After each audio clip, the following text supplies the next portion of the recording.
Good evening, and thank you for joining the Voice of Many podcast with your host, Yolanda, and co-host, Vanessa. This afternoon, we have the pleasure of having Miss Donna Patrick with us. She is a lady, a woman of God who is serious about her unique purpose, her walk, her faith, and she has worked so hard for many years with the church, in the church, and also with worship, music, you name it. She is a choir director. She's been a choir director for most of her life. So we know deep down she has a voice. I don't know if she's going to share her voice with us, but as far as music, but she's also worked with praise teams, did music. As I say, she's done so much, but she's also um, the award-winning radio host of the Donna Patrick Show, where they talk about things such as praise and worship as well. So we have the privilege of having with us, and you have the privilege of listening and watching Miss Donna Patrick. Thank you for joining us. Yolanda, I appreciate you having me tonight. Thanks to both of you. I'm so excited to be here. It's an honor to have you. And we hope to have you back many more times. But I just tell you, thank you. And those of you who do not know, we have been trying to schedule this time together for quite some time. Yes, we have. Yes. So we're gonna make the best of this and enjoy the time that we have together. And we hope that you enjoy the message that Donna is going to bring forth as well today. And she's going to be with us, and she's going to be talking about how God uses uncomfortable places in our lives to help us to grow into his purpose. And a lot of times when we're going through situations in our lives, we feel like the devil has won. But no, it's really a setup, because we have to remember that the God that we serve, he's already placed the victory in us. The devil is the one trying to hold us back, pull us back from going across that finish line to being victorious. And the victory is already in us. We just have to claim it and move forward and walk in God's presence.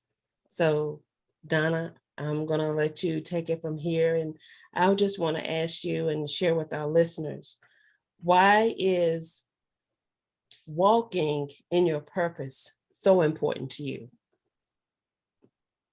Yolanda, it's important to me because for a lot of reasons that I'm not sure where to start with that. For a lot of reasons. First of all, God gave us all a purpose. And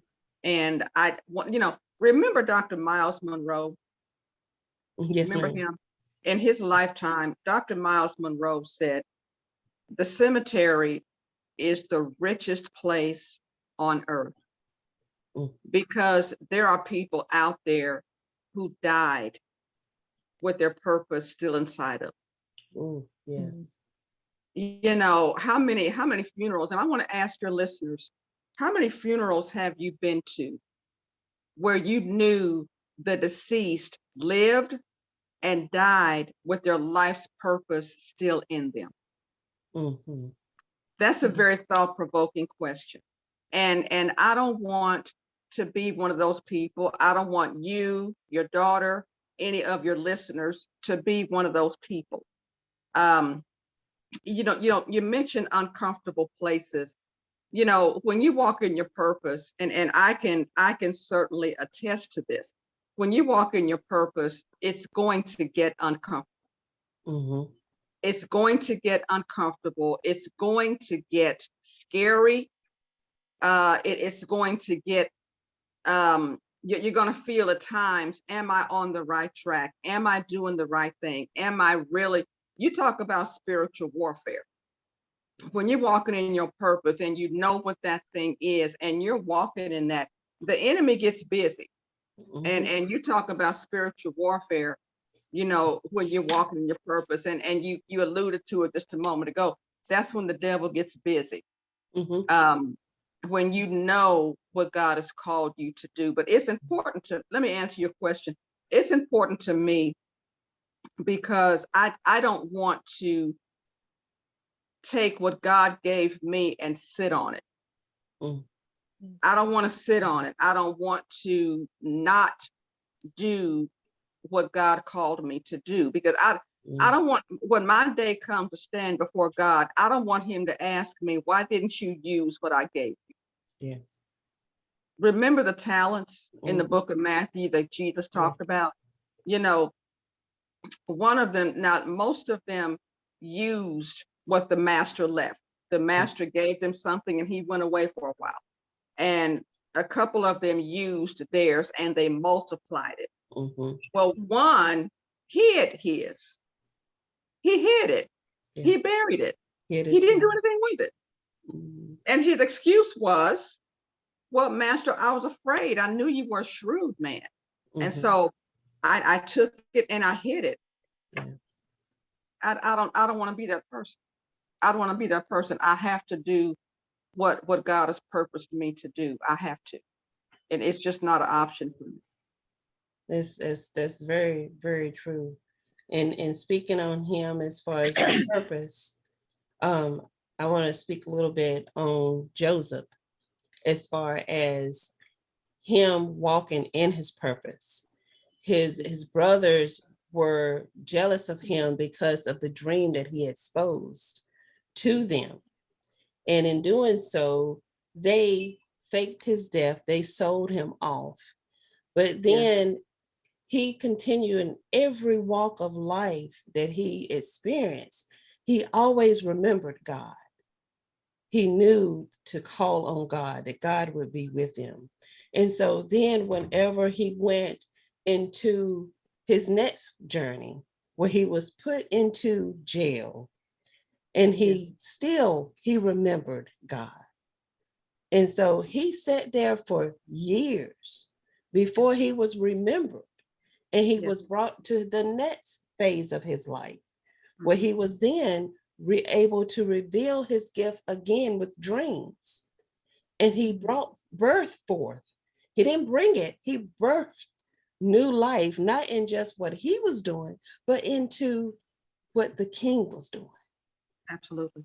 Okay, so every time that we hit a roadblock, we hit a bump, we have to remember that what we do, what we're going through, it is all for the glory of God.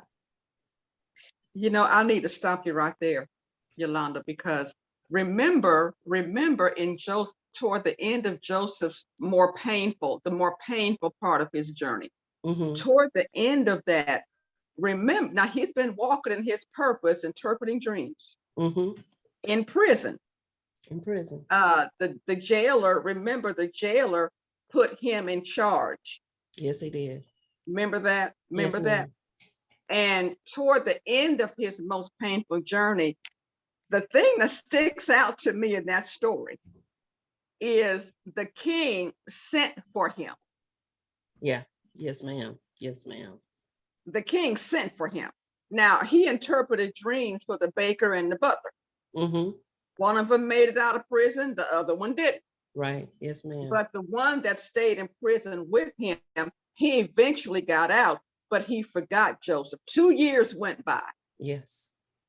And then Pharaoh had a dream, and none of his professionals, none of his, what you call them, the soothsayers, the magicians, none of them could interpret the dream. And then the butler said, oh, wait a minute. I was in prison with this young Hebrew boy, and he remember that? You know the story. Yes, ma'am.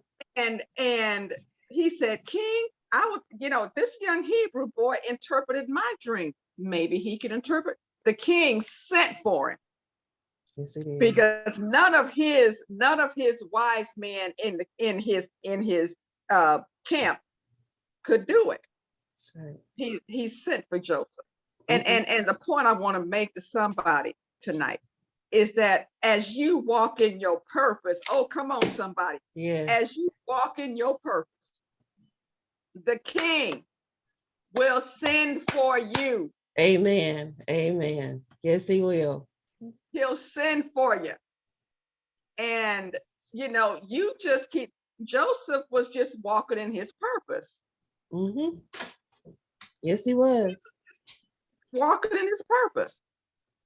He was. Even though it took a long, long time, eventually the king sent for him.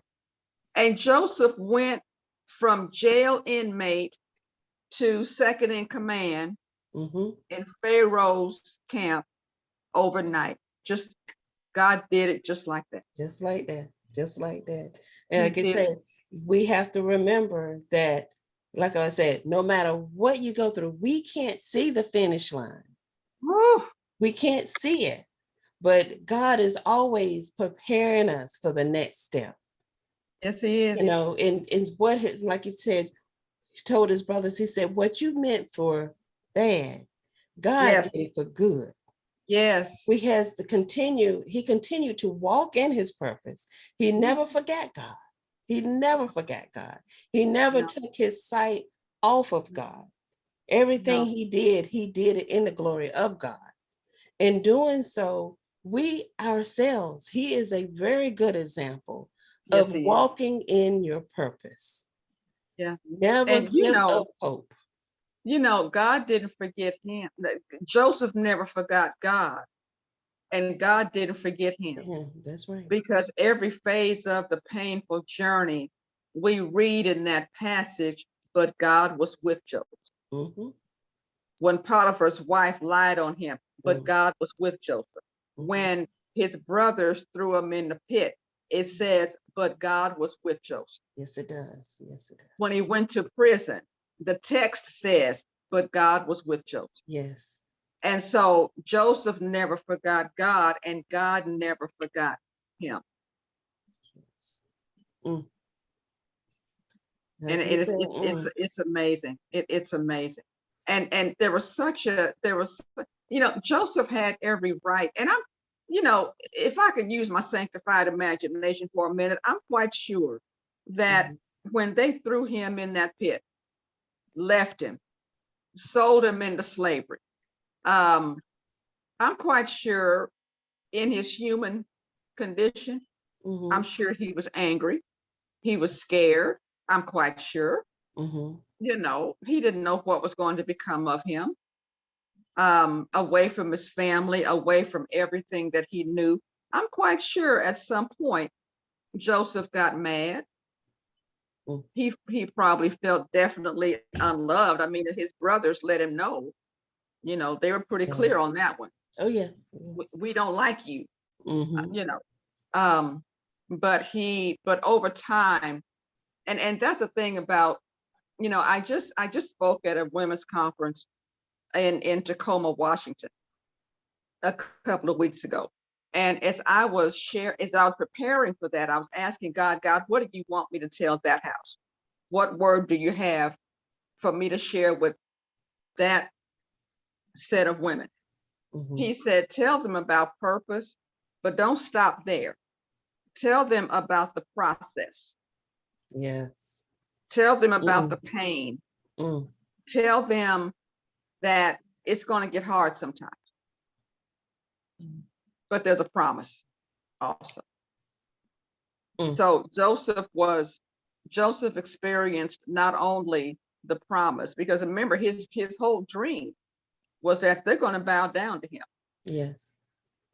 That's what they got so mad about. But they didn't know. They didn't know. God knew that famine was coming. God knew the famine was coming. God knew that. And go ahead. God knew the famine was coming, and God had already worked out that Joseph was going to be the one that they had to come to. That's so true. And hold that thought. Hold that thought. Whenever I read that passage, the question in my mind, their father with Abraham, Isaac, Jacob. Isaac thought Joseph was dead all these Yeah, all years. those years. Uh-huh. All these years. He thought his son was dead. Yeah. All those years. Mm. And the brothers finally, and the brothers lied about it. Yeah. You know, It when it finally came to a head, well, they had their lie together. But all those years, his father thought he was dead. Pain. And come to find out that, you know, and his brothers got mad at the dream. But his father, he reacted to it. He said, do you really think we're going to bow down to you? But yet he didn't take it as, he kept it in his heart. He remembered he remembered the dream, but he didn't do what Joseph's brothers did. They took it to a whole new level. So true. But his dad kept it, he kept it to his heart. I'll let you go, Vanessa. You have to go first. So, what would you say to people who are not sure of what their purpose is? You know, there's a couple of things that I could answer that a couple of ways, Vanessa. You know, first of all, what are you passionate about? What are you most passionate about? What is it that you would do for no pay? What is it that you are so passionate about that you love so much? You would do it not only and not get paid, but you would also do it. If I woke you up at 3 o'clock in the morning, the first words out of your mouth is going to be that thing that you're so passionate about. I would pose that question to a person who's either unsure or they don't think they have a purpose. The other way I'll answer that question is ask yourself, what bothers you? What bothers you? The reason it bothers you is because there's something within your power to change it. And see, what bothers you might be a clue into what your purpose is. You know, and Vanessa, the other way I can answer your question is ask yourself, does my purpose drive me to serve others? Or is it all about me? Is it all about me? Is it all about lining my pockets? Because if your purpose is truly from God, it's going to lead you. Your God-given purpose always leads you to serve others. Yes. If it doesn't, if it's all about you, then it's not of God. I believe that. If it's all about you, it's not from God. Because if it comes from God, truly, it's going to lead you to serve others. A good example of that is going to be Esther. Yes. Because Esther, she was beautiful. Yeah. She had the ability. I'll let you go there, Donna. I'll let you, because I know you can give it better than I can. Go ahead. Yeah, you know, remember in the passage when Mordecai sent word to her and told her what was going on, told her about the assassination attempt on the entire Jewish nation. When she got the word, and the first thing she did was call a fast. She called a fast. And then after that was over, sometime after that, and I'm leaving some stuff out. I'm kind of, you know, paraphrasing the story. But she called for a fast. And after that, she said, I'm going to the king. And if I die, I die. Because remember, in biblical time, if you went before the king uninvited, that could mean your life. Right. You had to be invited into the king's presence. And so she said, I've got to do this. I need to do this. And if I die, I die. but that's how determined she was to save her people from this assassin. And she knew what she had to do. And you're talking about an uncomfortable place, Yolanda. Yeah. You're talking about an uncomfortable spot. She was definitely Yes. in an uncomfortable spot for a lot of reasons. But the main reason was if she went before the king, and she knew that. She knew that if she went before the king uninvited, it could mean her life. That's why Yeah. she said, I'm going. And if I die, I die, but I have to get this done. Yeah.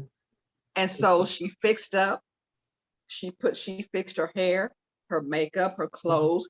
She gave the king something to look at. Okay. Yes. Remember that? Yes. She gave him something to look at. And so when she came before him, he held out his scepter. He said, what do you want?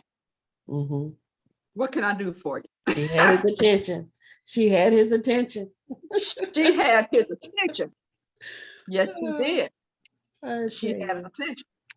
Yeah. So what would you say to other women who are concerned in trying to make sure they reach their purpose?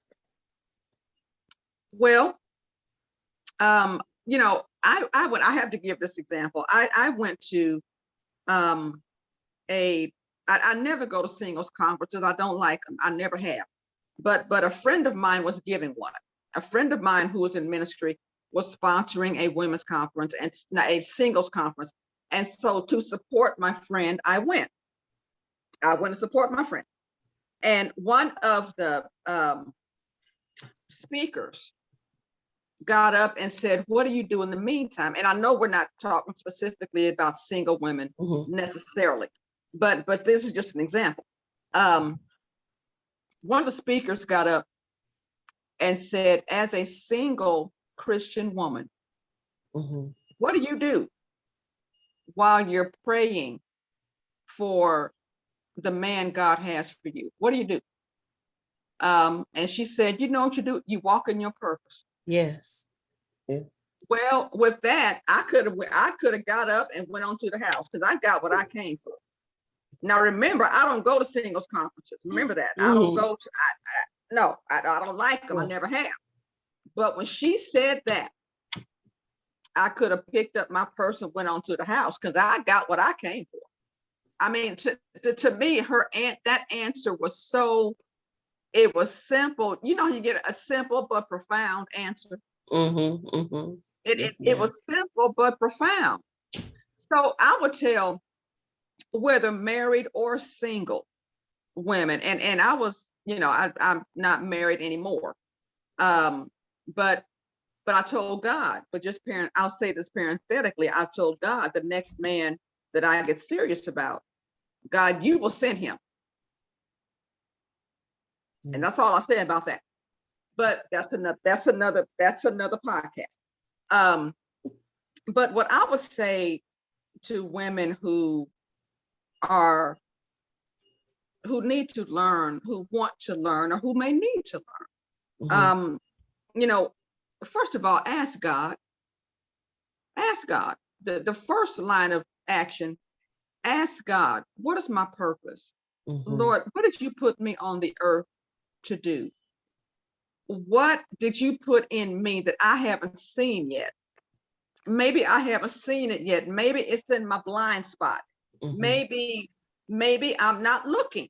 Maybe I'm heading in the wrong direction. God, show me where I need to be.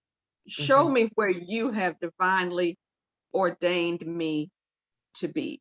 And you know, and nobody can really answer that but you and God. I don't believe necessarily there is a place for prophecy. Sure there is. But if somebody prophesies over you, you should be doing this, you better run it by the word of God. Run it by the word of God, run it by God in prayer, and ask God, is this the path you want me on? See, sometimes we take prophecy just for what it is and we run with it. when that may not necessarily be from God.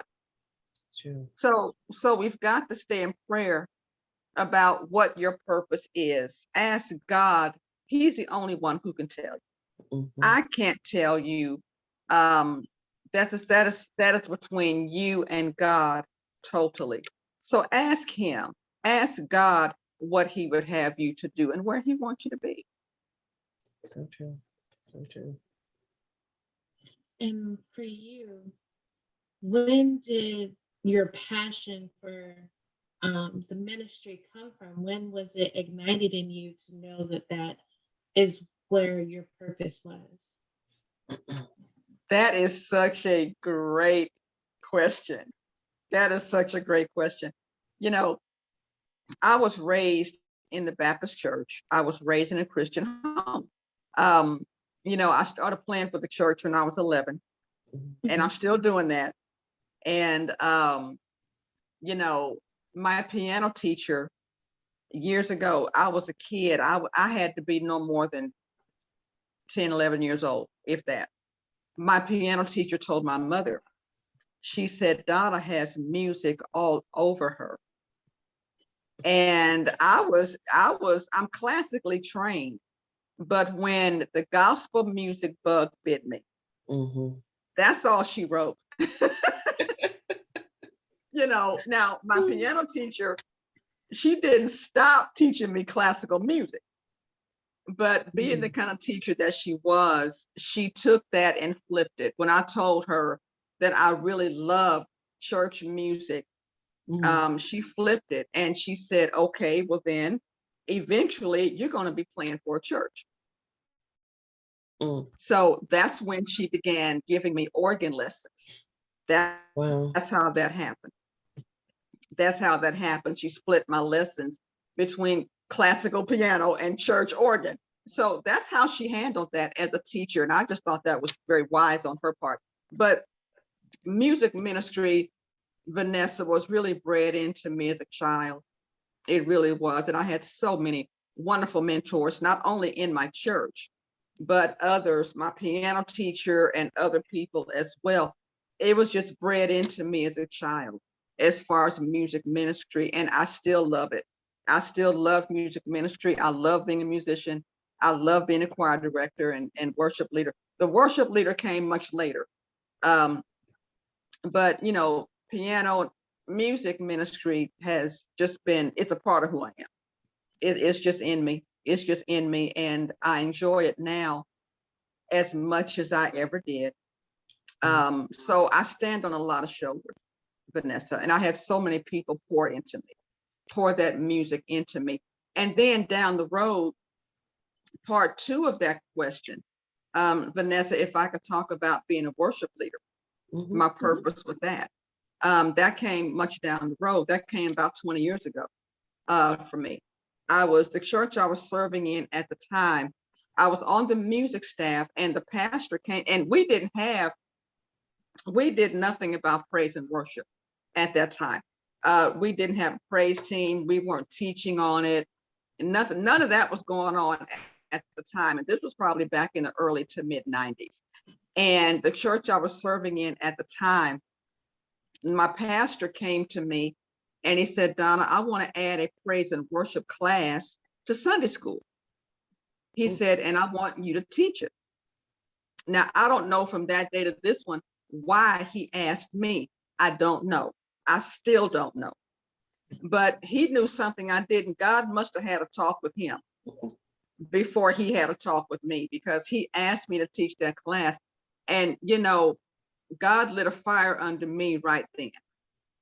I taught the class. It wasn't a big class. It was part of our Sunday school curriculum. It was never a big class. But the more I learned about praise, what the Bible says about praise and worship, the more I learned, the more I wanted to learn. And so God lit a fire under me back then. That's still burning. It's still burning. And I think that's one thing about your purpose. You can't get away from it. You really can't get away from it. You can run from it. You can be distracted and go do something else, but that fire is going to burn. if your purpose is really from God, that fire's not going out. So you can walk away from it if you will, but there's a fire. That's the thing about purpose. It's a fire. And for me, being a worship leader and teaching people about biblical worship and why it's not all about the music, that's a fire for me. That's a fire for me. And so I know it's another part of my purpose. And it just keeps getting, God keeps putting wood on the fire. So it's I'm very proud, and I love what I do as a worship leader. I love teaching on worship because I believe there's a need. And remember what I said a while ago about a clue into your purpose is maybe in what bothers you. It bothered me that we had praise team members and choir members and musicians who they play, they sing, they do it all very well. But do they really know what worship really is? Do they really know what God requires in worship? That began to bother me. And so that's when I began teaching it and writing about it and writing devotionals. That's how my first book came about. I was writing devotionals, and that's where it came from, because it bothered me. It bothered me that we had such a superficial attitude, lackadaisical attitude toward biblical worship. That bothered me. But it bothered me because God gave me something to do about it. I could do something about it. That's true. It's true. Yeah. But if you will, to tell those that are listening and watching about your books. My first book was published in 2012. The title of it is At All Times. And I named it At All Times because in Psalm 34:1, David says, I will bless the Lord at all times. His praise shall continually be in my mouth. Now, mind you, David does not say, I will bless the Lord when I have a lot of money in the bank. He does not say, I will bless the Lord when I get the house I want, or when I get my promotion on the job, or when my husband starts acting right, or when my children stop acting crazy. He doesn't say that. He says, I will bless the Lord at all times. And so that's my first one, called At All Times. The second book is called It's in Your Praise. And the subtitle is an acronym for hope. Holiness, obedience, power, and expectancy. And the reason I did that is because all four of those things will exude from your life if praise becomes your priority. That's good. That's good. Yeah. That's great. So how can those listening and watching get copies of your book and follow you?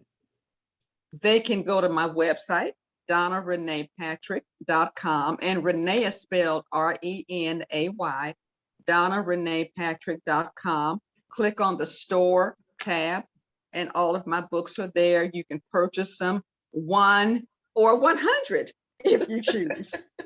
You can get them on my website.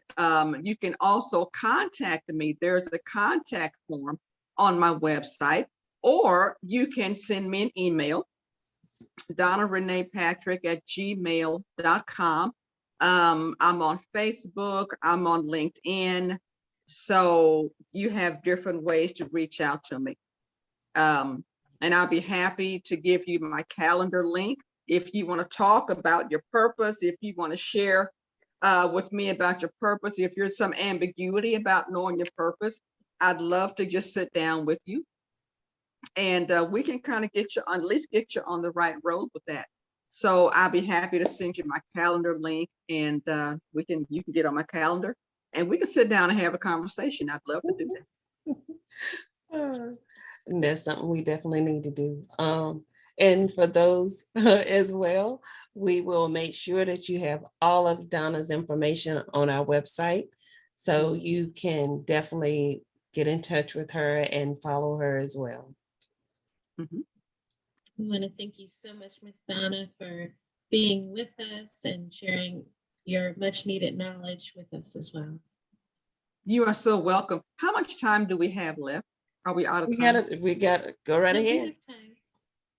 I just want to share one of the questions you asked me, and you might have asked me already, and I may not have answered the whole question. But one of the questions you sent me to prepare was, who are the people who helped me grow, helped me get where I am? Mhm. And I don't remember exactly how you worded it, but it was about, how did I get here? How did I get here? Who helped me get here? And you know what? The first person is my mom. I do what I do in Christian ministry right now because of my mom. She paved the way. My mom laid the foundation. And there I stand on so many shoulders. I really do. I didn't get here by myself. I didn't write those books by myself. I don't play by myself. I don't lead worship by myself. I don't direct the choir by myself. I stand on so many shoulders. So many people over the years, from childhood on up into adulthood, poured into me. And they might have been, it could have been my mom, it could have been friends in the church, it could have been pastors that I served under. But they poured so much. You know, when I wrote At All Times, the pastor where I was serving at the time wrote my foreword. And by the time the second book came around, he had gone to be with the Lord. And I went to his wife when I was writing my second book. It's in your praise. I went to his wife. I said, is it all right with you if I dedicate the second book to him? And she said, Donna, you don't even have to ask, because I served under their ministry about 10 years. And so, but I knew I wanted to dedicate the second book to him, but I wouldn't do it without her okay.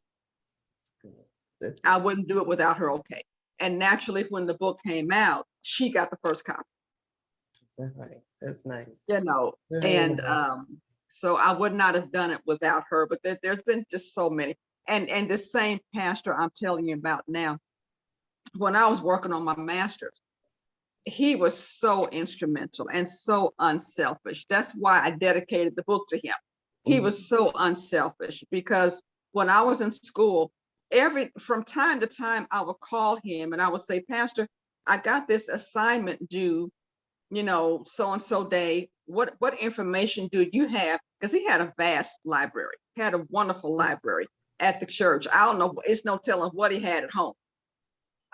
In addition to that, but he had some of his library at the church in his office. I said, Pastor, what do you have, you know, on such a title? He said, well, I don't know. Come see. He said, I don't know, you know, come see what you can find. And if I'm not here, my assistant will let you in. And that's exactly what he did. And he was just so, I mean, I raided his library often. When I was in school, I raided his library all the time. And it was so funny. It was so funny because if he was there, I told him what I was taking. But if he wasn't there, I left him a note to let him know, Pastor, I got this, you know.